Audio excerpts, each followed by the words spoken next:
বন্ধুরা, আপনারা সবাই জানেন যে বর্তমানে কিন্তু বার্থ সার্টিফিকেট একটি গুরুত্বপূর্ণ ডকুমেন্টস। এখন কিন্তু বিভিন্ন কাজে কিন্তু বার্থ সার্টিফিকেটের প্রয়োজন হয়। তুমি তো আপনারা দেখাবো, যদি আপনার বয়স 1 বছর থেকে 100 বছরের মধ্যে হয়ে থাকে, আপনার বয়স যদি 1 বছর থেকে 100 বছরের মধ্যে হয়ে থাকে, তো সেক্ষেত্রে আপনি বার্থ সার্টিফিকেটের জন্য কিভাবে আপনি অ্যাপ্লিকেশন করবেন অথবা অ্যাপ্লিকেশন করতে গেলে কি কি ডকুমেন্টস লাগবে তার মধ্যে এই ভিডিওতে আপনাদের বলবো, এবং সঙ্গে অনলাইন পদ্ধতি দেখাবো। এবং আরেকটি কথা, আপনি যে বার্থ সার্টিফিকেটের জন্য অ্যাপ্লিকেশন করবেন, এর জন্য কোথাও যেতে হবে না। আপনি বাড়িতে বসে মোবাইল থেকে খুব সহজে অনলাইনে অ্যাপ্লিকেশন করতে পারবেন, এবং অনলাইনে অ্যাপ্লিকেশন করার পর 10 থেকে 15 দিনের মধ্যে আপনার সার্টিফিকেটটা যখন অ্যাপ্রুভ হয়ে যাবে, তখন কিন্তু অনলাইন থেকে আপনি সার্টিফিকেটটা ডাউনলোড কিন্তু করতে পারবেন।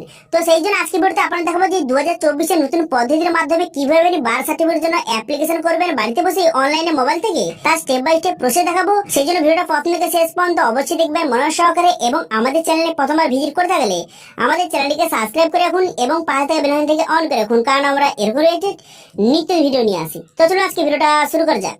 তো প্রথমত এই অফিসিয়ালে চলে আসবেন, এর লিঙ্ক কিন্তু ভিডিও ডেসক্রিপশন দিয়ে দেবো, সেখান থেকে ডাইরেক্ট এখানে চলে আসবেন। চলে আসার পর থ্রি ডট অপশন দেখতে পাচ্ছেন, এখানে আপনি ক্লিক করবেন। এখানে ক্লিক করে দেওয়ার পর তারপর আপনি কি করবেন, তারপর এখানে দেখতে পাচ্ছেন সিটিজেন সার্ভিস, এই অপশনটা আপনি ক্লিক করবেন। এখানে ক্লিক করে দেওয়ার পর তারপরে এখানে দেখতে পাচ্ছেন বার্থ, এই বার্থ অপশনে আপনি ক্লিক করবেন।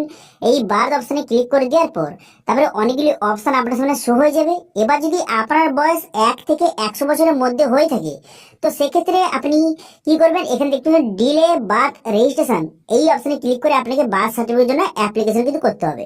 ঠিক আছে, তো এই অপশনে ক্লিক করে দেওয়ার পর এখানে কিন্তু আপনার মোবাইল নাম্বার বসিয়ে গেট ওটিপি বাটনে ক্লিক করবেন। গেট ওটিপি বাটনে ক্লিক করার সঙ্গে সঙ্গে আপনার মোবাইলে ওটিপি আসবে। সেই ওটিপিটা বসিয়ে দেওয়ার পর এখানে কিন্তু সাবমিট ওটিপি বাটনে ক্লিক করবেন। সাবমিট ওটিপি বাটনে ক্লিক করে দেওয়ার সঙ্গে সঙ্গে রেজিস্ট্রেশনের পেজ কিন্তু আপনার সামনে এইভাবে ওপেন হয়ে যাবে। হয়ে যাওয়ার পর এখানে আপনার কিছু ডিটেইলস কিন্তু বসাতে হবে। প্রথম দেখতে পাচ্ছেন যে ডেট অফ বার্থ, এই অপশনে ক্লিক করে আপনার ডেট অফ বার্থটা সঠিকভাবে বসিয়ে দেবেন। ঠিক আছে, আপনার বয়স যদি 10 বছর, 15 বছর, 1 বছরের পর থেকে 100 বছরের মধ্যে আপনার যে কোনো বয়স হয়ে থাকলে আপনি অ্যাপ্লিকেশন করতে পারবেন। তারপরে বয়সটা থেকে আপনি সিলেক্ট করে নেবেন। করে দেওয়ার পর এবারে জেন্ডার, এখানে থেকে জেন্ডারটা সিলেক্ট করবেন। তারপরে মেল বা ফিমেল এখানে থেকে সিলেক্ট করে নেওয়ার পর এখানে ফার্স্ট নেম বসিয়ে দেবেন। বসিয়ে দেওয়ার পর মিডিল নেম এবং লাস্ট নেমটা সঠিকভাবে এখানে বসিয়ে দেবেন। বসিয়ে দেওয়ার পর তারপরে কিন্তু এখানে যে প্রেগনেন্সি টাইপ, এই অপশনে ক্লিক করে আপনি আপনার মাথায় যে আপনাকে জন্মগ্রহণ দিয়েছিল সেটা সিঙ্গেল না টুইন্স, আপনি একজন হয়েছিলেন না দুজন, এখান থেকে সিলেক্ট করবেন। ঠিক আছে, তো এখানে সিলেক্ট করে নেওয়ার পর তারপর কিন্তু দেখবেন প্লেস অফ বার্থ, এখান থেকে প্লেস অফ বার্থ আপনাকে সিলেক্ট করতে হবে। তো আপনি কোথায় হয়েছিলেন, হসপিটাল হয়েছিলেন না বাড়িতে হয়েছিলেন, এখান থেকে আপনি সিলেক্ট করবেন। ঠিক আছে, যদি হোমে হয়ে থাকেন তাহলে কিন্তু হোমের পুরো অ্যাড্রেসটা বসিয়ে দেবেন। যদি হসপিটাল হয়ে থাকে তাহলে হসপিটাল নাম এখানে আপনাকে বসাতে হবে। ঠিক আছে, তো হোমে হয়ে গেলে হোমের এখানে আপনার স্টেটের নাম, ডিস্ট্রিক্টের নাম, তারপরে কিন্তু এখানে আপনার যে গ্রাম পঞ্চায়েত, ব্লক এবং আপনার ভিলেজের নাম, এখানে পিনকোড বসিয়ে দেবেন এবং পুরো অ্যাড্রেসটা সঠিকভাবে একে একে বসিয়ে দেবেন। ঠিক আছে, এবার যদি আপনি হসপিটাল হয়ে থাকেন তো এখানে হসপিটাল সিলেক্ট করবেন। করে দেওয়ার সঙ্গে সঙ্গে এখানে দেখতে হসপিটালের নাম কিন্তু আপনাকে এখানে বসাতে হবে। ওকে, তো এখানে আপনি যেখানে হয়েছিলেন সেখানে আপনি সিলেক্ট করবেন। করে দেওয়ার পর এরপর আপনি কি করবেন, এখানে বলা হয়েছে যে পিতার তথ্য, এখানে থেকে আপনার বাবার সমস্ত ডিটেলস বসাতে হবে। আপনার বাবার first name, middle name, last name বসিয়ে দেবেন। বসিয়ে দেওয়ার পর ইমেল আইডি এবং আপনার বাবার মোবাইল নাম্বার বসিয়ে দেবেন। বসিয়ে দেওয়ার পর আইডি টাইপ, এখানে তো আপনার বাবার একটি আইডি টাইপ প্রুফ হিসাবে এখান থেকে আপনি আধার সিলেক্ট করবেন। আধার সিলেক্ট করে দেওয়ার পর এখানে কিন্তু আপনার বাবার আধার নাম্বার বসাবেন। আধার নাম্বার বসিয়ে দেওয়ার পর এখানে কিন্তু আপনার বাবার যে আধার কার্ডটা এখানে আপলোড করে দেবেন। ঠিক আছে, 250 কেবির মধ্যে এখানে আধার কার্ডটি আপলোড করে দেবেন। করে দেওয়ার পর এরপর আপনি কি করবেন, এরপর কিন্তু আপনার মায়ের ডিটেলস কিন্তু বসাতে হবে। ঠিক আছে, আপনার মায়ের কিন্তু ফার্স্ট নেম বসিয়ে দেবেন, বসিয়ে দেবেন মিডল নেম, লাস্ট নেম বসিয়ে দেবেন, বসিয়ে দেবেন ইমেল আইডি, মোবাইল নাম্বার বসিয়ে দেবেন। বসিয়ে দেওয়ার পর আইডি টাইপ হিসেবে এখানে কিন্তু আপনি আধার কার্ড সিলেক্ট করবেন। আপনার মায়ের কিন্তু এখানে আধার কার্ড এখানে নম্বরটা বসিয়ে দেবেন। ঠিক আছে, আধার কার্ড সিলেক্ট করে নেওয়ার পর তার নাম্বারটা বসিয়ে এখানে আধার কার্ডটি সঠিকভাবে যে আপলোড কিন্তু করে দেবেন। ঠিক আছে, এবার যে আপনার মায়ের মাতৃমা আইডি থেকে থাকে সেটা দেবেন, যে না থেকে দেওয়ার দরকার নেই। ঠিক আছে, এরপর তো নিচে চলে আসবেন। নিচে চলে আসার পর এখানে কিন্তু আপনার অ্যাড্রেসটা বসাতে হবে। ঠিক আছে, এখানে বলা হয়েছে যে শিশুর জন্মের সময় মায়ের ঠিকানা, তো আপনি যে জন্ম হয়েছিলেন তখন কিন্তু আপনার কোথায় ঠিকানাটা কোথায় ছিল, ঠিক আছে, সেই অ্যাড্রেসটা বসাতে হবে। ঠিক আছে, তো সেই হিসাবে এখানে কিন্তু যে শিশুর জন্মের সময় মায়ের ঠিকানাটা বসিয়ে দেবেন। এখানে কিন্তু আপনার যে এখানে স্টেট এবং পোস্ট অফিস, পিনকোড, এখানে সমস্ত ডিটেলস একে একে বসিয়ে দেবেন। ঠিক আছে, এবার যদি আপনি বাড়িতে হয়ে থাকেন তো আপনার বাড়ির পুরো অ্যাড্রেসটা বসিয়ে দেবেন। ঠিক আছে, বসিয়ে দেওয়ার পর এবারে এখানে বলা হয়েছে যে পার্মানেন্ট অ্যাড্রেস, আপনি যে উপরে যে অ্যাড্রেসটা বসালেন এটাই কি আপনার পার্মানেন্ট অ্যাড্রেস, যদি হয়ে থাকে তাহলে এখানে টিকচিহ্ন মারবেন। এখানে টিকচিহ্ন মারার সঙ্গে সঙ্গে অ্যাড্রেসটা পুরো এখানে পুনরায় ফিল আপ অটোমেটিক হয়ে যাবে। এবার যদি আপনার আগের অ্যাড্রেসটা এবং আপনার পার্মানেন্ট অ্যাড্রেস আলাদা হয়ে থাকে তো এখান থেকে আপনাকে ম্যানুয়ালি ভাবে বসাতে হবে, ঠিক আছে। সমস্ত ডিটেলস আপনাকে পুনরায় কিন্তু বসাতে হবে, ঠিক আছে। পার্মানেন্ট অ্যাড্রেসটা বসিয়ে দেওয়ার পর এরপর আপনি কি করবেন, এরপর কিন্তু আপনি নিচের দিকে আসবেন। নিচের দিকে আসার পর এখানে বলা হয়েছে যে সংবাদদাতার তথ্য, অর্থাৎ আপনি যে জন্মগ্রহণ করেছিলেন যখন, তখন আপনার যে সংবাদদাতা যে ইনফরমেশনটা দিয়েছে, যে আপনি জন্মগ্রহণ করেছেন ইনফরমেশন দিয়েছে যে আশাকর্মী, তার ডিটেলস কিন্তু এখানে বসাতে হবে। তো সেই জন্য এখানে আপনি যদি অ্যাড্রেসটা সেম হয়ে থাকে তাহলে এখানে টিক চিহ্ন মারবেন। আপনার অ্যাড্রেস এবং আপনার আশাকর্মী যে অ্যাড্রেসটা সেম হয়ে থাকে এখানে টিক চিহ্ন মারবেন, তাহলে অ্যাড্রেসটা অটোমেটিক ফিল আপ হয়ে যাবে। যদি আলাদা হয়ে থাকে তাহলে কিন্তু এখানে আপনাকে বসাতে হবে, ঠিক আছে। এবং এখানে আশাকর্মী অথবা অন্য কেউ যদি হয়ে থাকে তাহলে সেটা সিলেক্ট করবেন এবং তার নাম এবং তার পুরো অ্যাড্রেসটা সঠিকভাবে বসিয়ে দেবেন, ঠিক আছে। বসিয়ে দেওয়ার পর এরপর আপনি কি করবেন, এরপর কিন্তু আপনি নিচে দিকে যাবেন। নিচে দিকে আসার পর তারপরে কিন্তু আপনার সামনে নেক্সট অপশন কিন্তু খুলে যাবে, ঠিক আছে। এখানে নিচে দিকে আসার পর এখানে বলা হয়েছে যে আপনার কিছু ডিটেলস বসাতে হবে, যেরকম কি তারপর রিলিজন, আপনি হিন্দু বা মুসলিম এখান থেকে আপনি সিলেক্ট করবেন, ঠিক আছে। এখান থেকে আপনি সিলেক্ট করে নেবেন, আপনি হিন্দু বা মুসলিম সিলেক্ট করে নেন। করে নেওয়ার পর তারপরে আপনার বাবার কতদূর পড়াশোনা এখান থেকে আপনাকে সিলেক্ট করতে হবে। আপনার বাবা কতদূর পড়াশোনা করেছে এখান থেকে সিলেক্ট করে নেওয়ার পর আপনার বাবা বর্তমানে কি কাজ করে সেটা এখানে সিলেক্ট করবেন।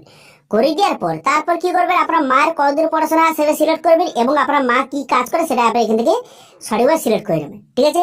সিলেক্ট করে নেওয়ার পর তারপর আপনি কি করবেন, তারপর নিচে দিকে আসার পর এখানে কিছু ডিটেলস বসাতে হবে, যেরকম আপনার মায়ের যখন বিয়ে হয়েছিল তখন কিন্তু আপনার মায়ের বয়স কত ছিল সেটা বসিয়ে দেবেন, এবং যখন আপনি জন্ম হয়েছিলেন তখন আপনার মায়ের বয়সটা কত ছিল সেটা বসিয়ে নেবেন। বসিয়ে দেওয়ার পর তারপরে আপনার যে যে সেবা শুশ্রূষা কে করেছেন, যখন আপনার মা প্রেগনেন্ট হয়েছিল তখন সেবা শুশ্রূষা কে করেছেন এখান থেকে আপনি সেটা সিলেক্ট করে নেবেন। এখান থেকে অপশানে ক্লিক করে এখান থেকে আপনি সিলেক্ট করে নেবেন যে ডক্টর করেছে না নার্স করেছে না কে করেছে, এখান থেকে আপনি সিলেক্ট করবেন, ঠিক আছে। যে করে থাকে এখানে সিলেক্ট করে নেওয়ার পর তারপর আপনি কি করবেন, এখানে ডেলিভারি যে টাইপটা নর্মাল ডেলিভারি হয়েছিল না সিজার করতে হয়েছিল এখান থেকে আপনি সিলেক্ট করবেন, ঠিক আছে। আপনার মায়ের নর্মাল ডেলিভারি হয়েছিল না সিজার করতে হয়েছিল এখানে সিলেক্ট করবেন। করে দেওয়ার পর এরপর আপনি কি করবেন, এখানে কিন্তু যে যখন আপনি জন্ম হয়েছিলেন তখন আপনার ওজনটা কত ছিল এখান থেকে আপনি বসাতে হবে, ঠিক আছে। সেটা সঠিকভাবে বসিয়ে দেবেন, যে বাচ্চার ওজনটা কত ছিল সেটা বসিয়ে নেওয়ার পর এরপর কিন্তু কিছু ডকুমেন্টস আপনাকে আপলোড করতে হবে। তো এবারে প্রথম দেখতে পাবেন ফর্ম 1, তো এই ফর্ম 1টা কোথায় পাবেন অথবা কিভাবে ফিল আপ করেন সেটা একটু পরে আপনাদের বলে দিচ্ছি, ঠিক আছে। তো ফর্ম 1 এখানে আপলোড করতে হবে। এরপর কিন্তু পেমেন্ট, এখানে দেখবে আপলোড পেমেন্ট, এখানে পেমেন্ট রিসিপ্টটা আপনাকে আপলোড করতে হবে এবং পারমিশন সার্টিফিকেট আপলোড করতে হবে, ঠিক আছে। এবার যে পারমিশন সার্টিফিকেট এটা পঞ্চায়েতে গিয়ে আপনি পেয়ে যেতে পারেন অথবা আপনি অনলাইনে অ্যাপ্লিকেশন কিন্তু করতে পারেন, ঠিক আছে। কোনো সমস্যা নেই। তো সর্বপ্রথম বলে দেবো যে প্রথম বলবো যে ফর্ম 1টা কোথায় পাবেন। তো দেখুন ফর্ম 1টা পাওয়ার জন্য ভিডিও ডেসক্রিপশনে একটা লিঙ্ক দেওয়া রয়েছে, সেই লিঙ্কে আপনি ক্লিক করবেন, ঠিক আছে। অ্যাপ্লাই অনলাইন বলে একটা লিঙ্ক দেওয়া রয়েছে, সেখানে আপনি ক্লিক করবেন। ওয়েবসাইটে ক্লিক করার সঙ্গে সঙ্গে আপনাকে একটি নতুন অফিসিয়াল ওয়েবসাইটে আপনাকে রিডাইরেক্ট করে নেবে। এই অফিসিয়াল ওয়েবসাইটে আপনাকে নিয়ে চলে আসার পর এরপর আপনি নিচে দিকে যাবেন। নিচে দিকে যাওয়ার পর এখানে যে জন্ম সার্টিফিকেট অ্যাপ্লিকেশন করতে কি কি ডকুমেন্ট লাগবে, কিভাবে অ্যাপ্লিকেশন করবেন, এখানে সমস্ত ডিটেইলস লেখা রয়েছে। এবার দেখতে পাবেন ফর্ম 1 বলে এই যে ডাউনলোড অপশন, এই অপশনতে ক্লিক করবেন। এই অপশনে ক্লিক করে দেওয়ার সঙ্গে সঙ্গে ফর্ম 1টা কিন্তু ডাউনলোড হয়ে যাবে, ঠিক আছে। ফর্ম 1টা ডাউনলোড হয়ে যাওয়ার পর সেটা আপনি ওপেন করবেন। ওটা ওপেন করার পর এই যে ফর্মটা এর তো প্রথম আপনি প্রিন্ট আউট কিন্তু করে নেবেন, কালার প্রিন্ট আউট কিন্তু করে নেবেন। করে নেওয়ার পর এই ফর্মটা ফিল আপ করতে হবে। এখানে কি ফিল আপ করবেন, তো শিশুর জন্মের তারিখ এবং তার বাবার নাম এবং তার অ্যাড্রেস যেগুলো আপনি অনলাইনে ফিল আপ করলেন সেম একই ডিটেলস এখানে কিন্তু আপনি হাতে কিন্তু লিখতে হবে। আপনাকে পেনে আপনি এক একে ডিটেলস ফিল আপ করবেন। করে দেওয়ার পর এখানে কিন্তু দেখতে পাচ্ছেন এখানে কিন্তু আপনার বাবা অথবা আপনার মায়ের কিন্তু সিগনেচার করতে হবে এবং যে আশাকর্মী অথবা যে সংবাদদাতা যার নামটা সেখানে দিয়েছেন তার কিন্তু এখানে সিগনেচার করতে হবে, ঠিক আছে। এই দুটো সিগনেচার কিন্তু করে এই যে ফর্মটা এটা কিন্তু আপনি স্ক্যান করে আপলোড কিন্তু করে দেবেন, ঠিক আছে। সঠিকভাবে আপলোড করে দিলে আপনার হয়ে যাবে, ফর্ম 1 এর হয়ে গেল। তো ফর্মটা সঠিকভাবে আপলোড করে দেওয়ার পর এরপর আপনি পেমেন্ট, এবার পেমেন্ট রিসিপ্টটা কত টাকা আপলোড করতে হবে। যে পেমেন্ট কিন্তু আপনাকে 10 টাকার একটি পেমেন্ট চালান কপি আপনাকে কাটতে হবে। তো 10 টাকার একটি চালান কপি কেটে সেই রিসিপ্টটা আপনাকে আপলোড করতে হবে। তো পেমেন্ট চালান কপি কাটার জন্য এখানে লিখবেন যে গ্রিপস পোর্টাল, লেখার সঙ্গে সঙ্গে বর্তমানে গভর্নমেন্ট যে গ্রিপস পোর্টাল যে নতুন পোর্টাল সেটা আপনার সামনে ওপেন হয়ে যাবে। হয়ে যাওয়ার পর এখানে কিন্তু আপনাকে রেজিস্ট্রেশন করে 10 টাকার চালান কপি আপনাকে কাটতে হবে, ঠিক আছে। এবং সেই রিসিপ্ট কপিটা আপনার আপলোড করতে হবে। এবার এখানে চালান কিভাবে কাটবেন 10 টাকা চালান কপিটা সেটা নিয়ে অলরেডি ভিডিও কিন্তু তৈরি করা হয়েছে, তাহলে কিন্তু আই বাটনে ভিডিও ডেসক্রিপশন দিয়ে দিই, সেখানে গিয়ে খুব সহজে দেখে আপনি 10 টাকা চালান কপি কেটে সেই রিসিপ্টটা আপলোড করে দেবেন। এবার পারমিশন সার্টিফিকেট এটাও নিয়ে কিন্তু অলরেডি ভিডিও তৈরি করা রয়েছে, তাহলে কিন্তু আই বাটনে ভিডিও ডেসক্রিপশন দিয়েছি, সেখানে গিয়ে দেখে নিতে পারবেন যে অনলাইনে পারমিশন সার্টিফিকেটের জন্য কিভাবে অ্যাপ্লিকেশন করবেন এবং পারমিশন সার্টিফিকেটটা কিভাবে পাবেন সেটা নিয়ে ভিডিও অলরেডি তৈরি করা রয়েছে। সেটা দেখে খুব সহজে আপনি পারমিশন সার্টিফিকেট এখানে আপলোড কিন্তু করে দেবেন। করে দেওয়ার পর স্বামীর বাটনে ক্লিক করে দেবেন। করে দেওয়ার সঙ্গে সঙ্গে আপনার রেজিস্ট্রেশনটা কমপ্লিট হয়ে যাবে। কমপ্লিট হয়ে যাওয়ার পর এবার স্ট্যাটাস কিভাবে চেক করবেন, দেখুন স্ট্যাটাস চেক করার জন্য প্রথম কিন্তু এই অপশনে চলে আসার পর এখানে সিটিজেন সার্ভিস অপশনে ক্লিক করবেন। করে দেওয়ার পর বার্থ অপশনে পুনরায় কিন্তু এখানে ক্লিক করবেন। করে দেওয়ার পর এখানে ট্র্যাক অ্যাপ্লিকেশন স্ট্যাটাস এই অপশনে ক্লিক করে এখানে স্ট্যাটাস চেক করতে পারবেন।